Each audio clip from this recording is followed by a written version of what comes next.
Bonjour à toutes et à tous, c'est Crunch, le podcast rugby de la rédaction de l'équipe. Vous ne reconnaissez pas la douce voix de Christelle Bonnet, c'est normal. Alors il y a deux options, soit elle ne s'est toujours pas remise de la défaite de l'OM dimanche soir dans le Classico, soit elle a commencé un entraînement intense pour représenter la France aux Jeux de Paris en 2024 en breakdance, et oui, dont elle est devenue une éminente spécialiste. En attendant de la retrouver la semaine prochaine, on l'embrasse, on pense à elle et on retrousse les manches pour la remplacer. Alors aujourd'hui, messieurs, dames, évidemment, comment y échapper, on va parler de ski et de la technique du planté de bâton d'Emmanuel Macron. Ah non ? Non, pardon, d'accord. Bon, alors on va plutôt parler de Fabien Galtier, puisque son nom est ressorti du chapeau dimanche soir au lendemain de la triste victoire des Bleus à Rome, 25-14, en clôture du tournoi.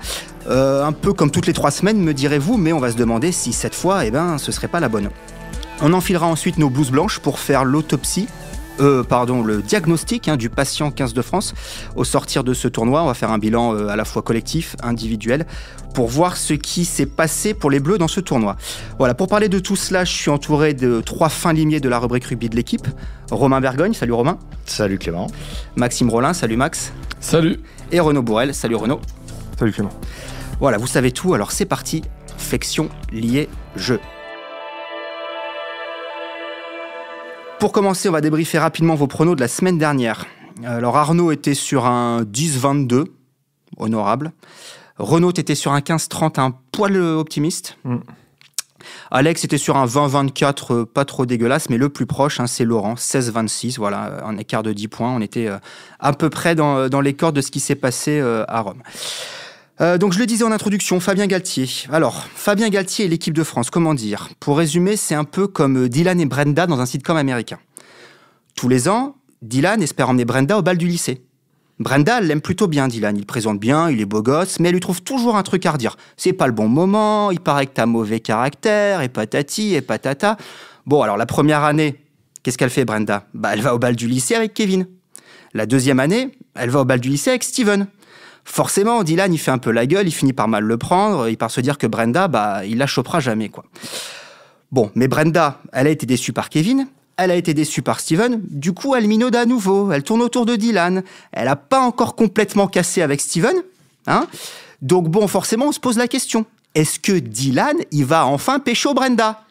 On n'en peut plus de ce suspense, Renaud. Est-ce que tu peux nous apporter quelques éléments de réponse, toi qui, je le rappelle, est un spécialiste de telenovelas et de séries AB Productions ? D'accord. Oui, ça calme. Tu t'y attendais pas à celle-là ? Non, absolument pas. Mais par contre, j'ai plein d'idées de prénoms pour ma future progéniture, donc c'est bien. Est-ce qu'ils vont enfin conclure ? Voilà, c'est ça la question. C'est ça la question. Je rappelle que Mourad Boudjelal, président de Toulon, a mis 2 ans et demi à conclure. C'est vrai, il lui a longtemps tourné après. Mais là, c'est plutôt Galtier qui tourne autour de l'équipe de France. Bon, les dernières petites infos sans dévoiler de secrets d'alcôve. Où est-ce qu'on en est ? Est-ce que c'est possible, concrètement ? Est-ce qu'il peut rejoindre ce staff en vue de la Coupe du Monde ? Il y a un truc qui est évident à l'heure actuelle dans le cas de Fabien Galtier. D'une, c'est un vrai très bon technicien. 2, il est libre de tout contrat avec un club, il est engagé avec France Télévisions et nous-mêmes. 3, ça a toujours été pour lui une envie sincère d'entraîner cette équipe de France, d'aller jouer ces parties d'échecs face à d'autres sélectionneurs, au plus haut niveau. Qu'est-ce qu'on sait aujourd'hui ? C'est que le sélectionneur, le président de la fédération, Bernard Laporte, qui est aussi sélectionneur en fait. Le lapsus était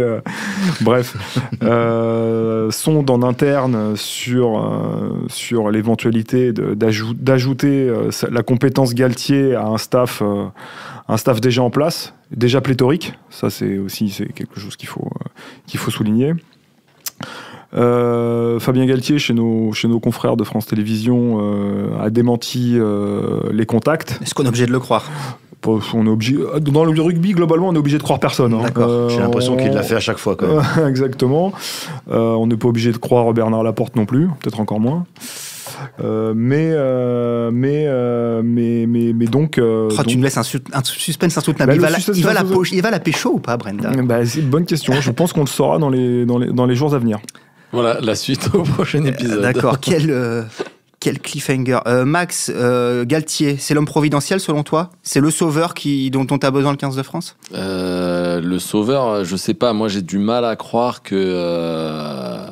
Enfin, d'un autre côté, vu les résultats actuels, s'il arrive à faire pire en arrivant en équipe de France, là je pense qu'il faut lui décerner le titre de meilleur entraîneur du monde.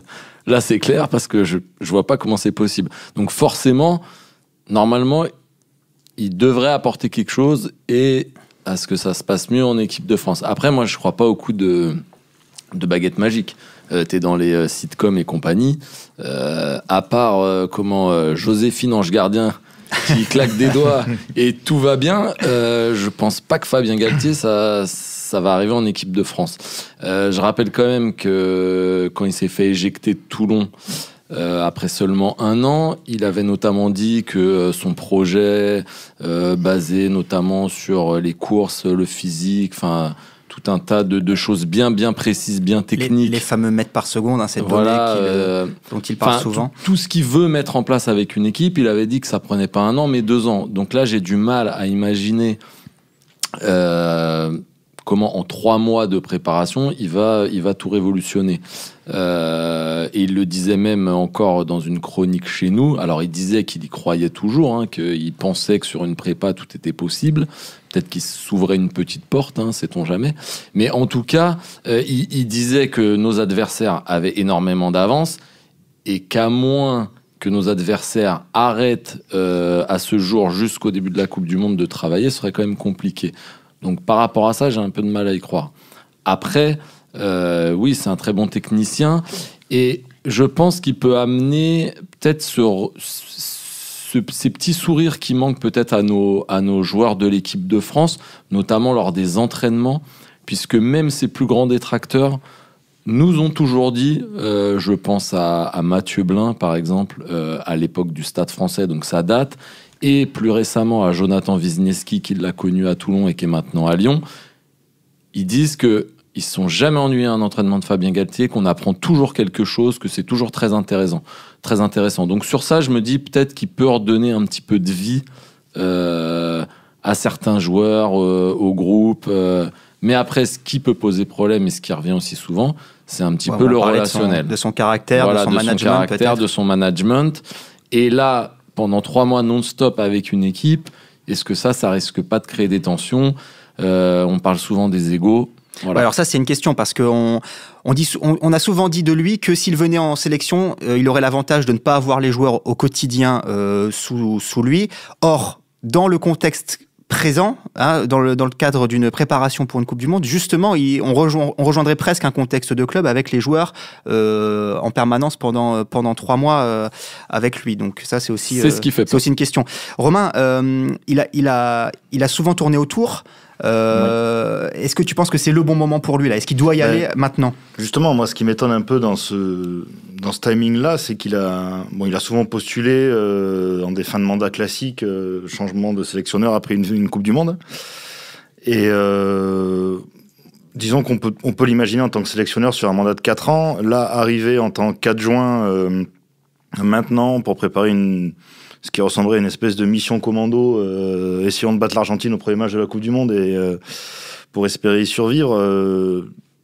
J'avoue que ça paraît un peu étonnant par rapport à son profil, on va dire, de mec qui viendrait surtout, qui a toujours postulé pour être le numéro 1 et pour être sélectionneur.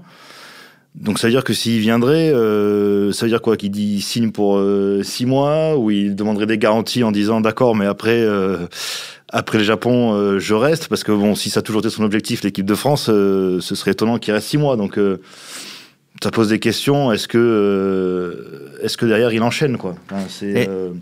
Tu poses une des questions aussi, peut-être passer la parole à Renaud, mais est-ce que Galtier peut se contenter d'être un simple adjoint? Qu'est-ce qu'on peut imaginer de lui dans ce staff-là? Quel serait son périmètre, j'ai envie de dire, ou son...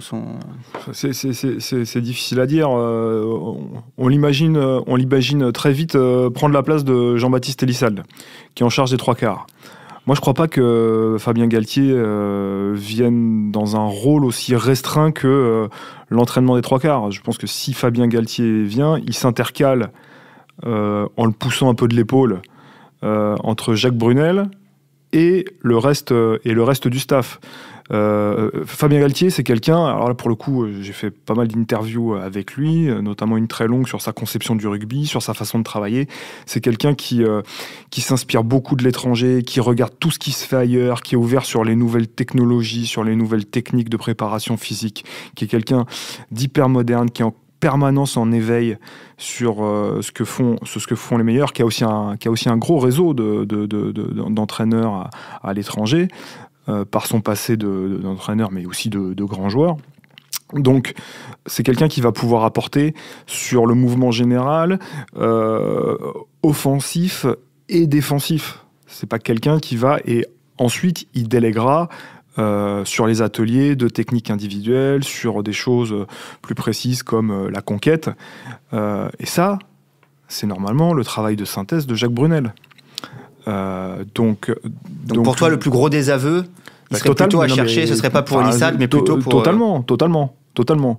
Voilà. Et ensuite, quelqu'un qui pense le rugby, le mouvement général, quelqu'un qui pense, qui analyse le jeu de l'adversaire, qui le décrypte, qui ensuite en sort une stratégie pour sa propre équipe, pour la contrer, mais aussi pour la contourner. Ça, c'est pareil, c'est un travail de manager. Il a besoin aussi de gens pour l'aider à voir des choses, pour travailler avec lui. Et je pense qu'effectivement, c'est plus normalement le travail de Jacques Brunel que celui d'un de ses adjoints. Ce serait comme un super consultant, un petit peu, selon moi. Après, il n'endosserait pas le rôle de sélectionneur, même si on pourrait dire que ça en a tout l'air. Mais Jacques Brunel conserverait, entre guillemets, une dernière petite prérogative, et peut-être la plus importante aux yeux de beaucoup, c'est la composition de l'équipe de France du 15 de départ. C'est difficile de faire fi de la stratégie, d'une vision stratégique quand tu fais ta composition, quoi. On imagine mal que Brunel ferait sa composition d'équipe sans... Oui, sans l'avis de Fabien, ce que je veux dire, c'est que les deux hommes s'entendent, se respectent beaucoup, donc ce serait peut-être plus facile. Et Brunel aurait, entre guillemets, le dernier mot s'il faut trancher dans le rugby, entre deux joueurs. Tout le monde se respecte et tout le monde s'entend. Oui, non, mais ça c'est vrai. Pas de problème là-dessus, c'est pas un sujet. Et donc voilà, ça permettrait à Brunel d'avoir l'impression de sauver la face un peu, quoi. Sauver la face, ouais. Voilà.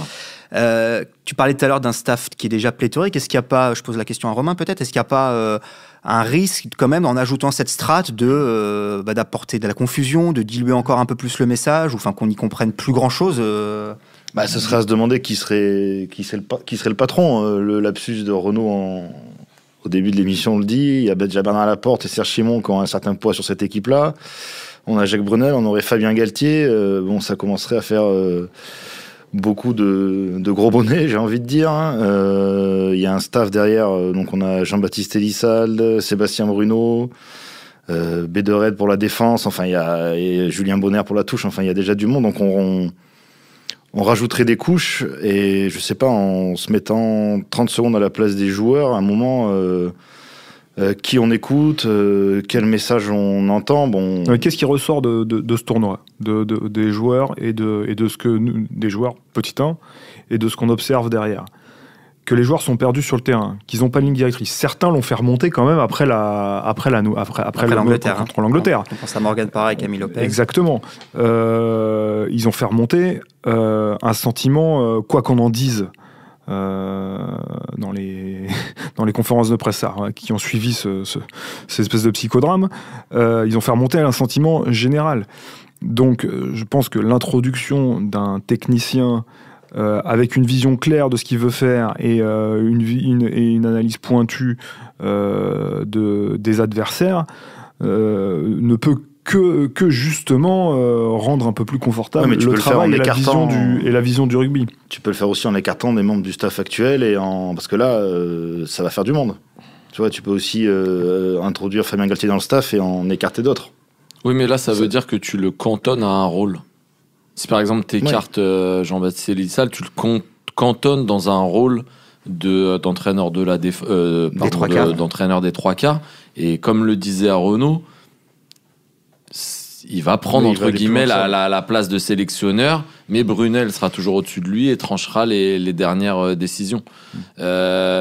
Et comme moi je le disais, si en amenant toutes ses compétences, ses expériences à l'étranger, le fait qu'il soit en avance un petit peu sur son temps sur certains domaines technologiques, techniques, etc., de vision, ça peut plaire aux joueurs. Et les joueurs, eux, ils sont, du moment que ça leur plaît aussi,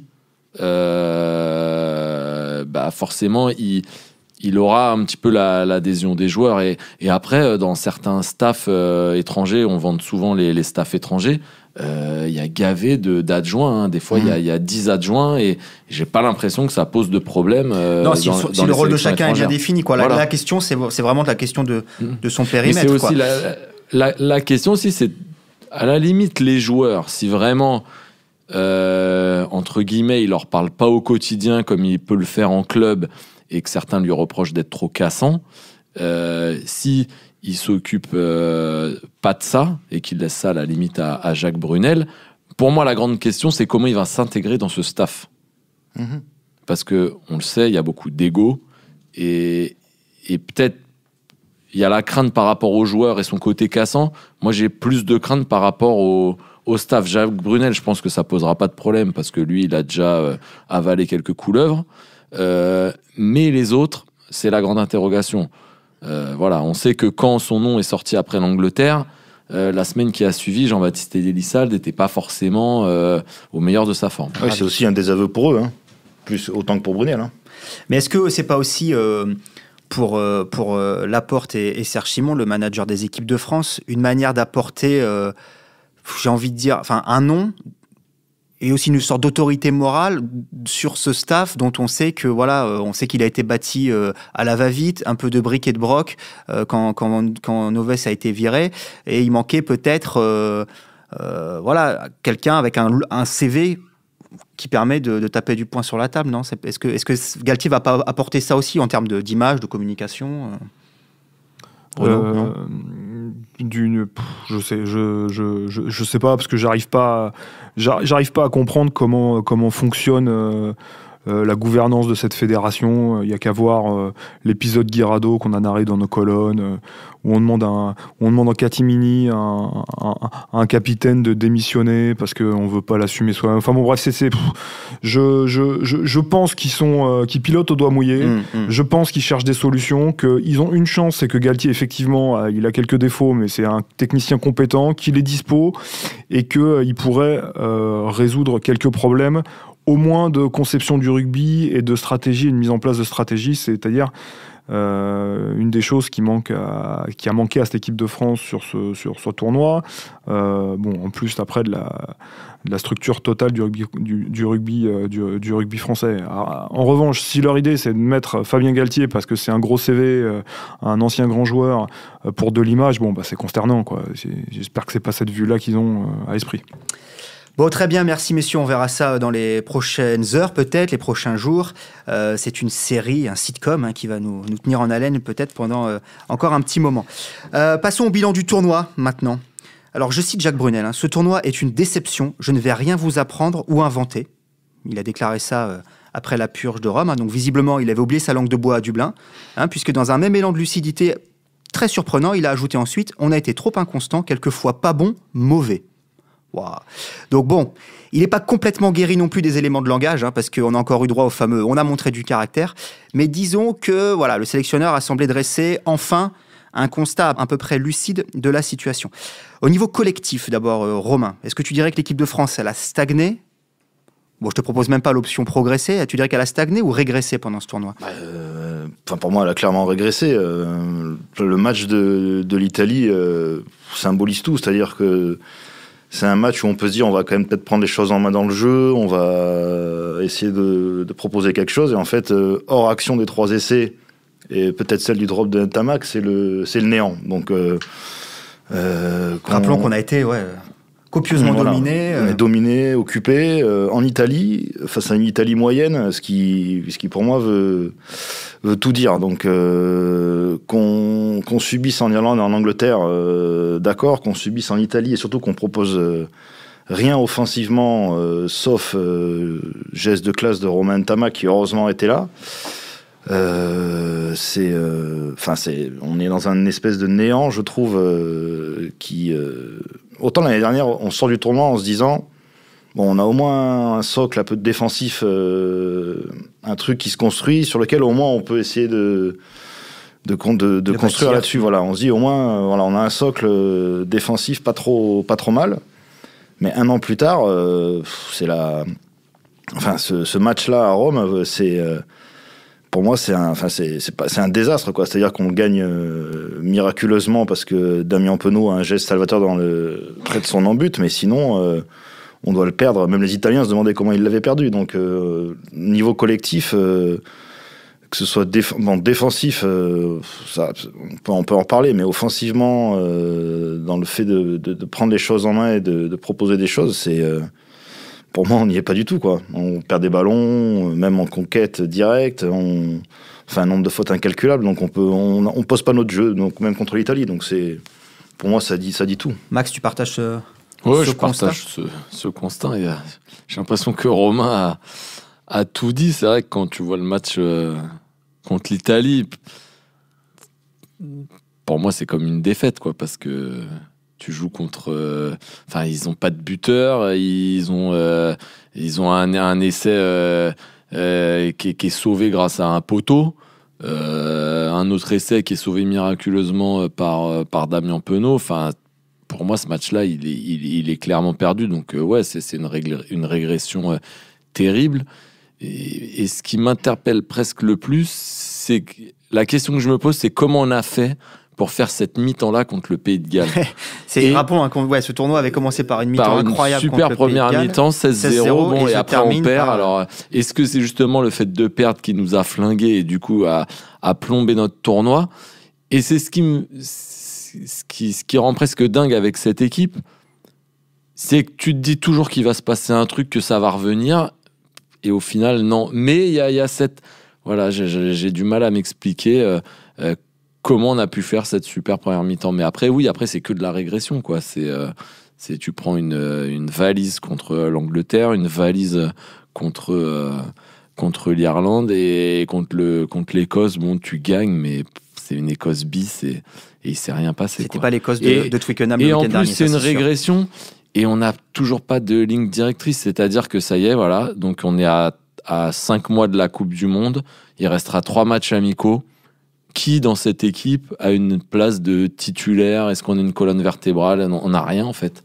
On n'a rien. Après, le seul truc qui peut expliquer ce match-là à Rome, en tout cas, surtout ce début de match raté, et les joueurs ont au moins eu l'honnêteté de le reconnaître en zone mixte, c'est qu'ils avaient peur. C'est-à-dire qu'ils sont rentrés sur le terrain en se disant on peut pas perdre. Si on perd celui-là, on ne revoit pas avant 6 mois, parce que le prochain match est en préparation de la Coupe du Monde. On va vraiment passer pour des blaireaux, et donc ils avaient vraiment les chocottes en rentrant sur le terrain. Ils sont déjà passés pour des blaireaux, le match contre le Japon et la défaite contre les Fidji. Oui, mais justement, c'est peut-être ces 2 précédents-là qui les ont fait flipper, quoi. Ouais, enfin bon, novembre, c'était il n'y a pas si longtemps, les Fidji. Non, mais après, je dis pas que c'est une excuse, mais ce qui est incroyable, c'est que justement, le dernier match, on a perdu contre les Fidji en novembre. Et la première impression qu'on donne, c'est une très bonne impression contre le Pays de Galles. Mm-hmm. Donc je vois pas pourquoi, là, d'un coup, la peur les aurait envahis, moi. Je sais pas. C'est surtout la nullité qui les a envahis. Mais après, quand tu revois le début de match, ça explique certaines choses. Enfin, tu vois vraiment qu'en début de match, ils sont d'une fébrilité sans nom, et ils ont au moins reconnu ça. Que voilà, ils sont entrés sur le terrain bouffés par le contexte, avec une espèce de pétoche. Ils appellent ça poliment la pression négative. Olympique là de Rome, ça fait peur. Renaud, on t'entend pas parce que t'es consterné, t'as pas envie de donner ton avis Non, c'est vrai que c'est malheureux. Ils ont passé 2 mois ensemble.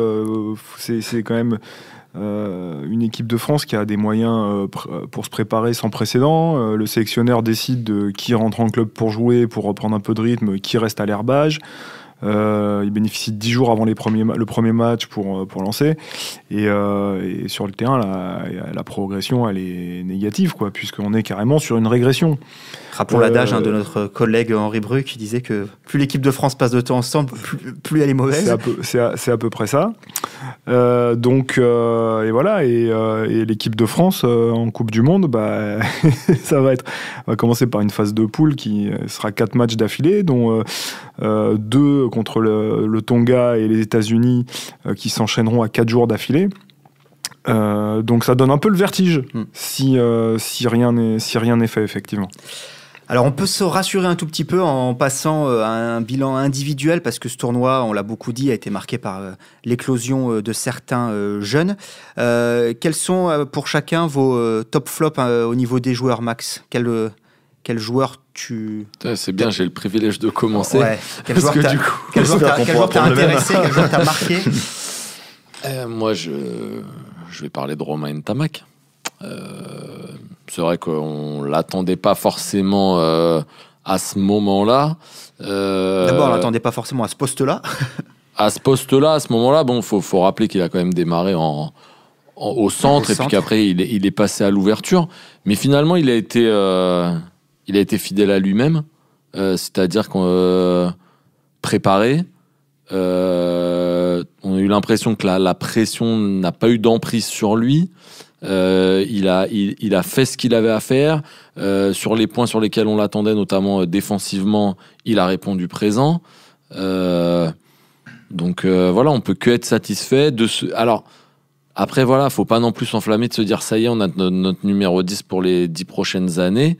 Mais en tout cas, sur ces 5-6 premières sélections, sur ce premier tournoi, il a montré quand même des choses hyper intéressantes. Moi, je dis faut s'enflammer gentiment, mais il faut s'enflammer quand même, dans le sens où on sent dans la maturité qu'il montre quand il joue et dans la façon dont il s'exprime après les matchs, qu'il est programmé pour le rugby de très très haut niveau. Il pige tout très très vite. Il a une qualité, une fluidité technique qu'on n'avait pas vu depuis très longtemps. Il ratera des matchs, c'est obligatoire, parce qu'un jour il en a raté un déjà en Irlande. Il aura un coup de moins bien.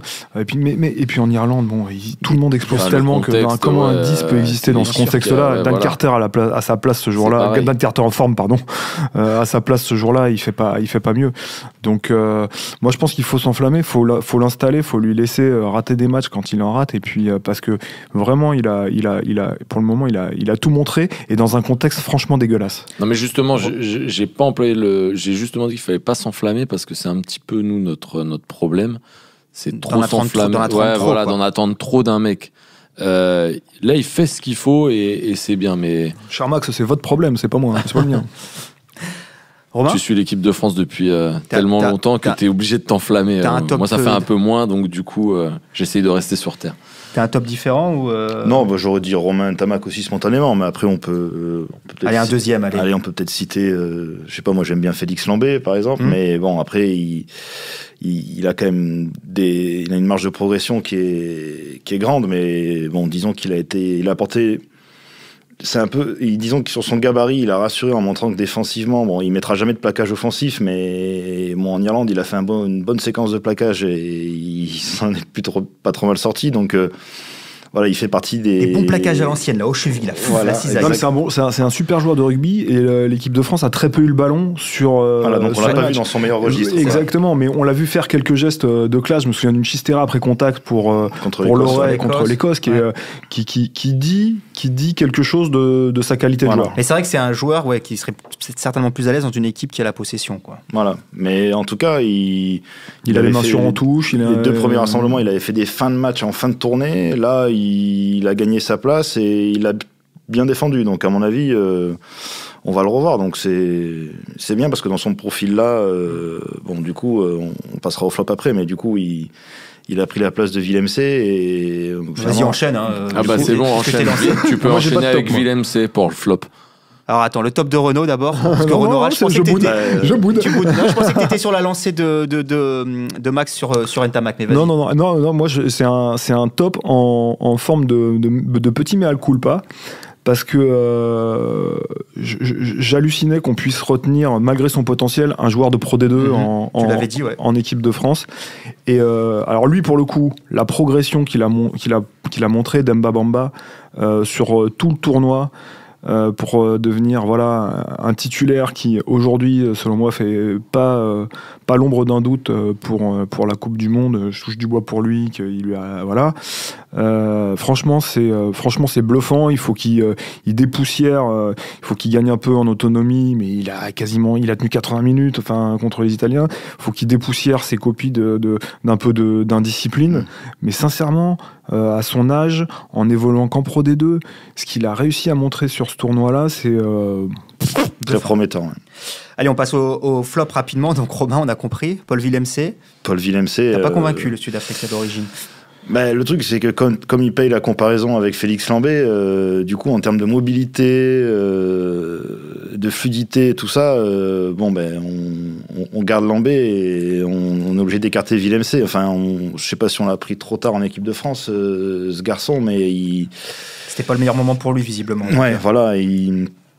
S'il était censé apporter une plus-value et qu'on attendait impatiemment qu'il ait son passeport, finalement, on se rend compte après coup qu'on est déçu et que Vahamaina et Lambé tiennent la route. Il y a Bernard Leroux qui va revenir parce que ça fait 2 fois qu'il est appelé, 2 fois qu'il est blessé juste avant le rassemblement. Donc voilà, est-ce qu'on a besoin de lui finalement? C'est dur pour lui, mais on n'en est pas sûr. Max? J'hésite entre Para et Fofana. J'écarte Lopez parce que pour moi c'est pas le numéro 10 pour l'équipe de France. Donc voilà, je sais pas trop, je dirais peut-être Fofana quand même. Donc Fofana, on rappelle qu'il a été forfait pour le dernier match. Il devait jouer contre l'Italie. Il a joué le premier, on attendait pas mal de choses de lui. C'est quand même un très bon joueur. Et après le premier match, il s'est blessé.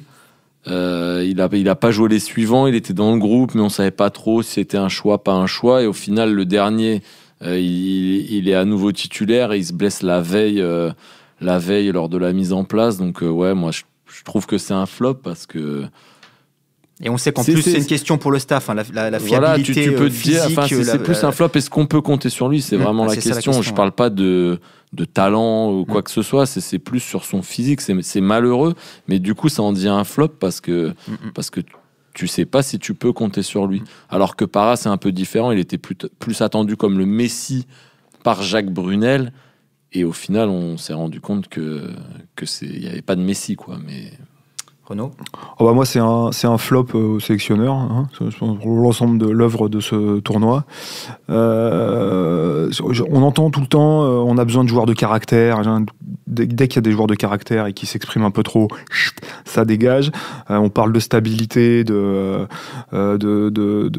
de garder les mêmes joueurs. Il y a eu un turnover sur ce tournoi qui a quand même été spectaculaire au milieu du terrain.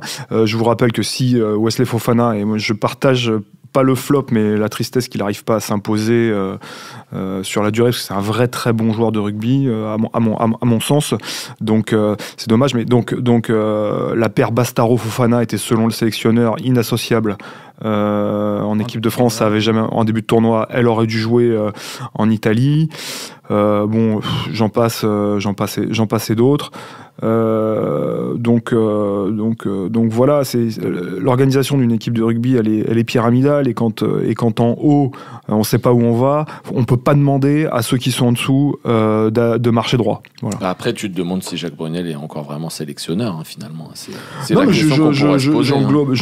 J'englobe les gens. Non, puis même en termes de management, et à côté, il y a l'épisode Lopez aussi samedi qui est.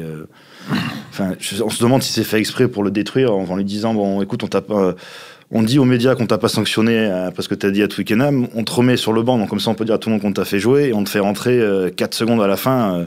C'est clair que moi je serais pas rentré. Voilà, de toute façon, après, c'est, en termes de management, c'est quand même le niveau 0. Faut pas le faire rentrer ou on le fait rentrer 5 minutes, mais 4 secondes, c'est. Non, tu rentres pas. Ouais, voilà, c'est du foutage de gueule, quoi. Faut le dire pour le joueur, c'est. D'ailleurs, il n'est pas. Il a quitté ses camarades plus tôt que tout le monde. On va nous-mêmes se. Ouais, on rigole, dernier mot, mais ça va malheureusement, je pense, lui coûter une Coupe du Monde. Et il faut rappeler que la dernière, il l'avait pas joué parce qu'il y avait eu une embrouille entre le staff de l'équipe de France et son staff de Clermont. Donc. Très bien. Allez, merci à tous. C'était Crunch, le podcast rugby de la rédaction de l'équipe. Aujourd'hui, j'étais avec Romain Bergogne, Maxime Rollin et Renaud Bourrel. Retrouvez-nous toutes les semaines sur le site de l'équipe. À la semaine prochaine.